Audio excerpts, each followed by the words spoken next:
آگے لے لیں ریئل مسلم جی. السلام علیکم مفتی صاحب. وعلیکم السلام ورحمۃ اللہ جی. مفتی صاحب میرا سوال یہ تھا کہ مفتی صاحب میں مطلب تقریباً 6 مہینے پہلے ڈرگ ایڈکٹ ہو گیا تھا. اوکے. جی. مطلب میں لندن میں تھا بزنس سے ریلیٹڈ، تو وہاں مطلب شراب پینا، تھوڑا سا ڈرگ لینا، تو مطلب دماغی توازن پورا ختم ہوتے آ گیا تھا.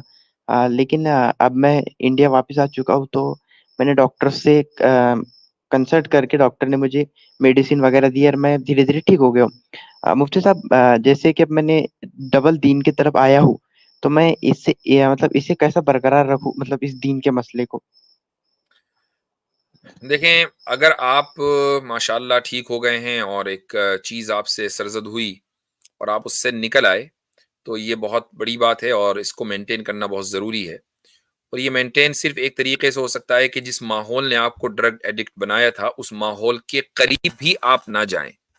میں نہیں کہہ رہا ہوں لندن نہ جائیں، میں ماحول کی بات کر رہا ہوں. وہ ماحول آپ کے اپنے قصبے، شہر اور ملک میں کہیں بھی ہو سکتا ہے.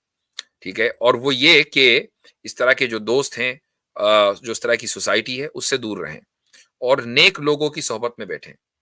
تو قرآن کریم میں جو یہ آیت ہے کہ یا ایھا الذین آمنوا اتقوا اللہ وکونوا مع الصادقین، کہ اللہ سے ڈرو، اور اس ڈر کا جو طریقہ ہے کہ کیسے اللہ کا ڈر. بھائی ظاہر سی بات ہے کہ آدمی اگر ڈرگز لے رہا ہے تو اس کے دل سے خوف خدا ختم ہو گیا کہ وہ ڈرگ ایڈکٹ بن گیا.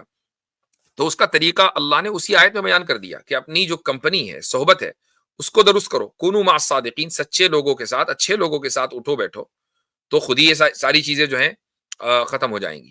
تو ظاہر ہے کہ یہ ڈائریکٹ ایڈکشن کوئی ایسی معمولی چیز نہیں ہے، اس کا ایک علاج ہوتا ہے. وہ علاج آپ نے کرا لیا ہے، اب آپ کو ڈر ہے کہ واپس نہ جائیں. اس کو مینٹین کرنے کے لیے اچھی صحبت اور اچھی کمپنی یہ ضروری ہے.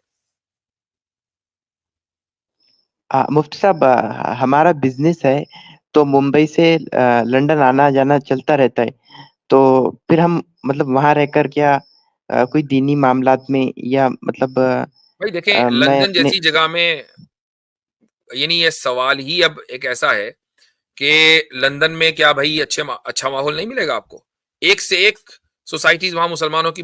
لندن میں گورا تو دکھتا ہی نہیں ہے، سارے تو مسلمان ہی دکھتے ہیں. وہ تو اسلام آباد ہونے والا ہے جلدی. جی.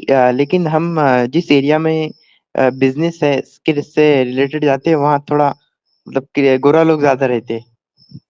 ٹھیک ہے. آپ دیکھیں، میں جس ایریا میں رہتا ہوں یہاں گورے ہی رہتے ہیں. ٹھیک ہے، مسلمان بھی رہتے ہیں لیکن اکثریت گوروں کی ہے. اس کا مطلب یہ تو نہیں ہے کہ چونکہ میں نے گورا دیکھا لہٰذا کھٹ سے منہ میں ڈرگ. یہ تو کوئی بات نہ ہوئی نا. یعنی ماحول کا مطلب یہ نہیں ہوتا کہ آپ گوروں سے نہ ملیں. ماحول کا مطلب یہ ہوتا ہے کہ آپ کن لوگوں کے ساتھ اپنا خالی وقت گزار رہے ہیں. ٹھیک ہے، خالی وقت. مثلا ایک تو یہ کہ آپ مسجد میں نماز کی پابندی کریں. 5 نمازیں آپ کی مسجد میں ہونی چاہیے. مسجد کے جو ریگولر مصلیز ہیں ان سے آپ کا تعلق ہونا چاہیے. آپ دنیا میں کسی ملک میں بھی ہیں، آپ کا یہ کام کرنا بہت ضروری ہے، تبھی آپ کا صحیح ماحول ہو پائے گا. دوسرے، آؤٹ آف دا ورک، جب آپ کا کام مکمل ہو گیا، جب آپ کسی گورے سے، کالے سے، پیلے سے بات کر رہے ہیں نا، تو یہ ایک پروفیشنل ملاقات ہے. پروفیشنل ملاقات میں ڈرگز نہیں آتی ہیں. ڈرگز آتی ہی نان پروفیشنل، ایک جو کیجول سیٹنگ ہے اس میں. کیجول سیٹنگ ہمیشہ آپ کی مسلمان کے ساتھ ہونی چاہیے، اور مسلمان بھی اچھا، سچا، نیک، جو مسجد میں ملے گا، جو آپ کو سڑکوں پہ نہیں ملے گا. جب آپ ان چیزوں کا خیال رکھیں گے تو انشاءاللہ ٹھیک رہیں گے. جی صاحب، جزاک چلے اللہ. ٹھیک ہے بھائی. اوکے چلے. اوکے.